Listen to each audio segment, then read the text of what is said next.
Music बाई राकेश बाबू।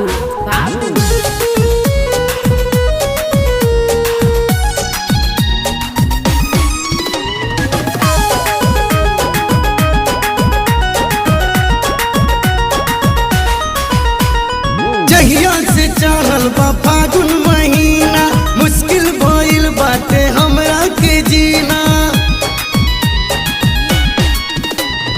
जहिया से चढ़ल बा फागुन महीना, मुश्किल भइल बाटे हमरा के जीना।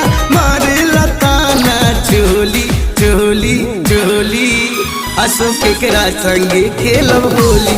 ए राजा अशोक केकरा संगे खेलब होली। ए सैया अशोक केकरा संगे खेलब होली।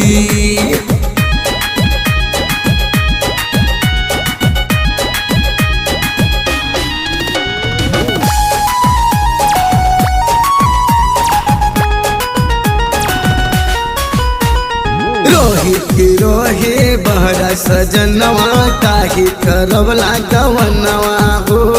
फगुनी बयरिया बहे सवरिया, टूटेला हमरो बदनवा हो।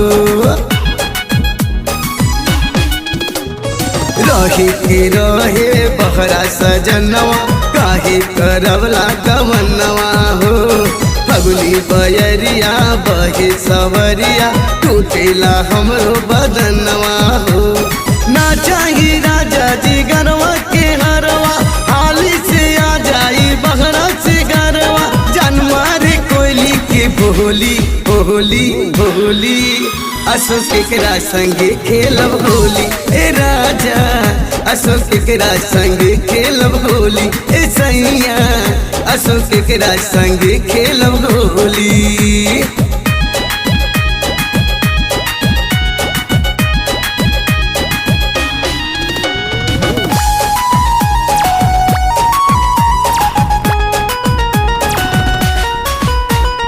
नंदलाल राजा होली में आजा, काहे के बेगर साजा हो। टाइगर रविंदर पर दिन देवरवा, फागुन में ले ली ही माजा हो। नंदलाल राजा होली में आजा, काहे के बेतारा साजा हो। टाइगर रविंदर पर दिन देवरवा, फागुन में ले ली ही माजा हो। हमरा ई गाड़ी के तू ही तो पहिया, परदेसी बालम अइबा तू कहिया। जो हिला रंगवा ढोली ढोली ढोली, अशोक केकरा संगे खेलब होली। ए राजा अशोक केकरा संगे खेलब होली। ए सैया अशोक केकरा संगे खेलब होली।